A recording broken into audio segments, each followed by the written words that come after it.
사랑하는 은혜와 진리 장로교회 교우 여러분, 어젯밤도 평안하셨습니까? 오늘도 겸손히 주님이 가신 길을 따라가며 예수님의 신실한 제자로 살아가는 저와 여러분이 되시기를 주님의 이름으로 축원합니다. 오늘 새벽에 만나 본문은 마태복음 27장 1절에서 26절입니다. 마태복음 27장 1절에서 26절을 제가 읽어드리겠습니다. 새벽에 모든 대제사장과 백성의 장로들이 예수를 죽이려고 함께 의논하고 결박하여 끌고 가서 총독 빌라도에게 넘겨주니라. 그때 예수를 판 유다가 그의 정죄됨을 보고 스스로 뉘우쳐 그 은 30을 대제사장들과 장로들에게 도로 갖다 주며 이르되 내가 무죄한 피를 팔고 죄를 범하였도다 하니 그들이 이르되 그것이 우리에게 무슨 상관이냐 네가 당하라 하거늘 유다가 은을 성소에 던져놓고 물러가서 스스로 목매어 죽은지라. 대제사장들이 그 은을 거두며 이르되 이것은 핏값이라 성전고에 넣어둠이 옳지 않다 하고 의논한 후 이것으로 토기장이의 밭을 사서 나그네의 묘지를 삼았으니 그러므로 오늘날까지 그 밭을 피밭이라 일컫느니라. 이에 선지자 예레미야를 통하여 하신 말씀이 이루어졌나니 일러스되 그들이 그 가격 매겨진 자 곧 이스라엘 자손 중에서 가격 매긴 자의 가격 곧 은 30을 가지고 토기장이의 밭값으로 주었으니 이는 주께서 내게 명하신 바와 같으니라 하였더라. 예수께서 총독 앞에 섰음에 총독이 물어 이르되 네가 유대인의 왕이냐? 예수께서 대답하시되 네 말이 옳도다 하시고 대제사장들과 장로들에게 고발을 당하되 아무 대답도 아니하시는지라. 이에 빌라도가 이르되 그들이 너를 쳐서 얼마나 많은 것으로 증언하는지 듣지 못하느냐 하되 한마디도 대답하지 아니하시니 총독이 크게 놀라워하더라.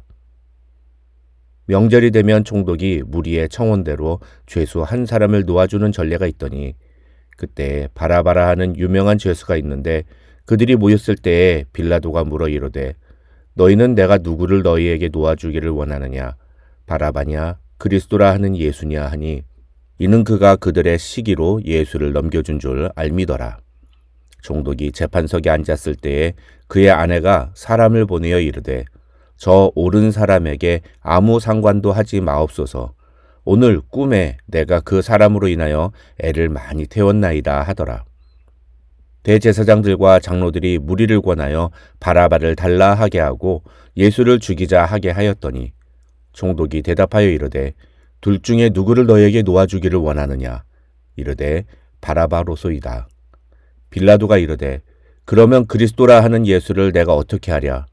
그들이 다 이르되 십자가에 못 박혀야 하겠나이다. 빌라도가 이르되 어찌 미냐 무슨 악한 일을 하였느냐? 그들이 더욱 소리질러 이르되 십자가에 못 박혀야 하겠나이다 하는지라. 빌라도가 아무 성과도 없이 도리어 밀란이 나려는 것을 보고 물을 가져다가 무리 앞에서 손을 씻으며 이르되 이 사람의 피에 대하여 나는 무죄하니 너희가 당하라. 백성이 다 대답하여 이르되 그 피를 우리와 우리 자손에게 돌릴지어다 하거늘 이에 바라바는 그들에게 놓아주고 예수는 채찍질하고 십자가에 못 박히게 넘겨주니라. 마태복음 27장은 예수께서 십자가에서 죽으신 사건이 기록되어 있는 장입니다. 온 인류의 죄를 대속하기 위해 이 땅에 오신 하나님의 아들 예수 그리스도께서 어떠한 고난을 당하시고 십자가에 달려 죽으실 때 사람들로부터 어떤 취급을 당하셨는지 오늘 본문에 기록된 내용을 한 절 한 절 읽다 보면 우리의 눈에 흐르는 눈물과 아픈 마음을 주체할 수 없을 정도입니다. 예수께서 십자가에 죽으심으로 우리는 죄의 사함을 얻게 되었습니다. 우리 힘으로는 도저히 이룰 수 없는 율법의 요구를 하나님의 아들이신 예수께서 십자가 위에서 온전히 순종하심으로 이루셨습니다. 그 십자가에 달리신 예수를 믿는 자마다 의롭다 하심을 얻게 되어 죄와 사망의 법에서 해방되는 은혜를 누리게 됩니다. 사랑하는 은혜와 진리 장로교회 교우 여러분, 저와 우리 모든 교우들이 날마다 이 십자가의 은혜로 살아가는 성도들이 되시기를 주님의 이름으로 축원합니다. 그런데 오늘 본문을 보면 이 십자가의 은혜를 자신의 것으로 삼지 못하는 사람들이 등장합니다. 그 첫 번째 주인공은 가룟 유다입니다. 오늘 본문 3절로 5절을 보시면 가룟 유다는 자신이 대제사장들과 장로들에게 예수님을 판 것이 너무나 큰 죄라는 사실을 깨달았습니다. 그래서 그는 스스로 뉘우쳐 대제사장에게서 받은 은 30을 가지고 성전으로 가서 그들에게 그 돈을 도로 돌려줍니다. 아마도 없었던 일로 하자는 뜻이었던 것 같습니다. 하지만 대제사장들과 장로들은 가룟 유다에게 그건 네 사정일 뿐이라며 가룟 유다의 요구를 거절합니다. 그래서 가룟 유다는 자신이 받은 은을 성소에 던져버리고 물러가서 스스로 목매어 죽었다고 마태는 기록합니다. 그렇다면 가룟 유다는 어떻게 해서 마음이 바뀌게 된 걸까요? 3절을 보면 마태는 유다가 그의 정죄됨을 보고 스스로 뉘우쳤다고 말합니다.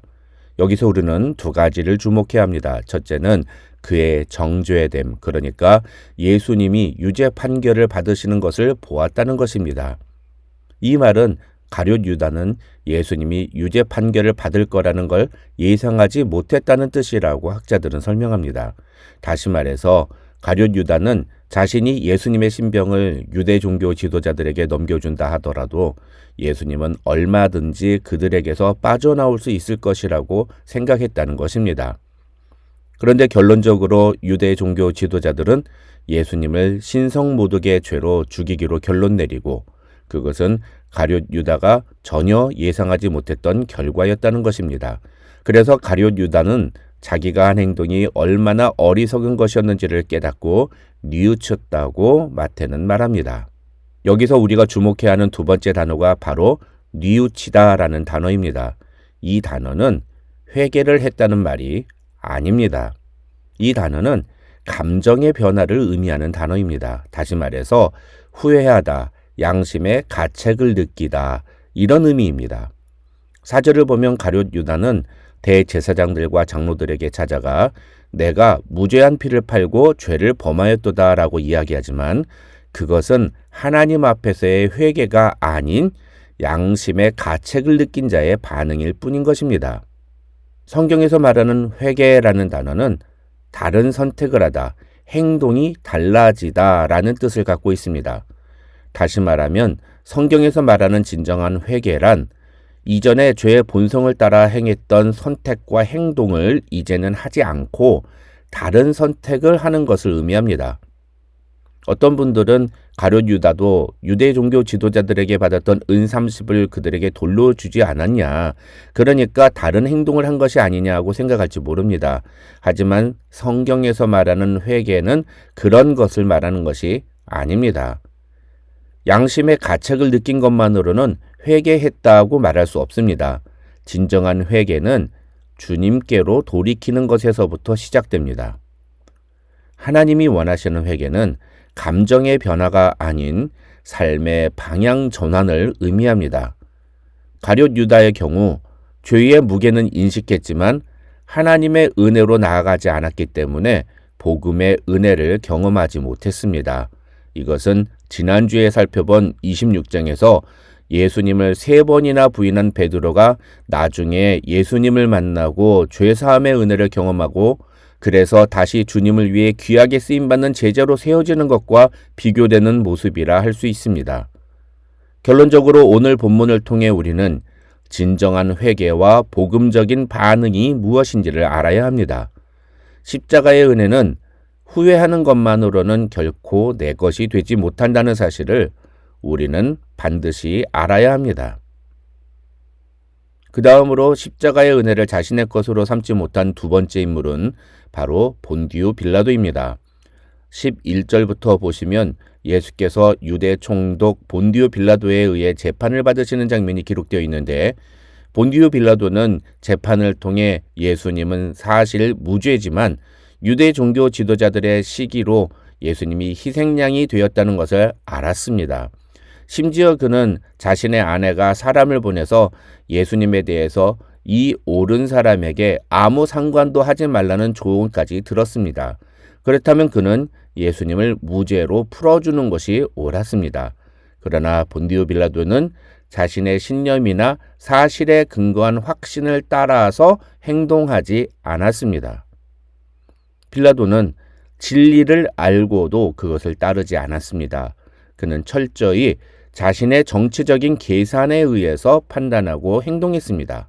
24절을 보면 빌라도가 아무 성과도 없이 도리어 밀란이 나려는 것을 보고 물을 가져다가 무리 앞에서 손을 씻으며 이르되 이 사람의 피에 대하여 나는 무죄하니 너희가 당하라 하고 말하는 장면이 나옵니다. 여기서 아무 성과도 없었다는 뜻은 나름대로 예수님을 풀어주려고 노력했으나 그것이 실패로 돌아갔다는 뜻입니다. 여기서 중요한 것은 자신의 판단과 자신의 행동이 따로 놀았다는 것입니다. 심지어 재판의 결과와도 다른 결정을 내린 것입니다. 재판 결과대로 처리하면 밀란이 일어날 것이라고 두려워했기 때문에 그렇게 한 것입니다. 만약 진짜로 밀란이 일어났다면 그것은 유대 총독으로서 자신의 정치적 입지에 큰 타격이 될 것이 뻔했습니다. 그래서 그는 예수님 대신에 바라바라 하는 강도를 놓아주고 예수님은 채찍질하고 십자가에 못 박히게 넘겨줍니다. 예수님이 어떤 분이신지를 아는 것만으로는 십자가의 은혜를 우리의 것으로 삼을 수 없습니다. 십자가의 은혜가 나의 것이 되려면 우리는 예수님을 믿어야 합니다. 그 믿음은 오직 중생한 자에게서만 발견되는 반응입니다. 본디오 빌라도는 예수님이 무죄이시고 심지어 그분이 그리스도라는 사실에 대해서도 알았지만 그분을 믿지 않았습니다. 그래서 십자가의 은혜가 자신의 것이 되지 못했습니다. 십자가의 은혜가 나의 것이 되려면 성령께서 우리 마음에 믿음을 선물로 주셔야만 하는 것입니다. 결론적으로 오늘 본문을 통해서 우리는 십자가의 은혜, 즉 죄사함과 구원의 은혜가 나의 것이 되는 것은 나의 죄를 위해 십자가 지신 예수 그리스도께 내 죄를 가지고 나아가는 진정한 회개와 그분이 나를 위해 십자가를 지셨다는 이 믿음이 반드시 필요하다는 것을 다시 한번 확인하게 됩니다. 그래서 우리는 오늘 본문을 통해 우리도 회개 없는 후회로 끝난 유다처럼 혹은 진리를 알면서도 외면한 빌라도처럼 살고 있지는 않는지 우리 자신을 돌아보아야 하는 것입니다. 십자가는 회개하고 믿는 자에게 새로운 길을 여시는 하나님의 구속입니다. 오늘 이 말씀 앞에서 우리는 다시 한번 결단해야 합니다. 진정한 회개와 믿음으로 말미암아 예수 그리스도와 함께 죽고 그분의 부활 생명으로 살아가기로 결단해야 합니다. 저와 여러분 모두 오늘 하루 이런 믿음의 삶을 살아가는 성도들이 되시기를 주님의 이름으로 축원합니다.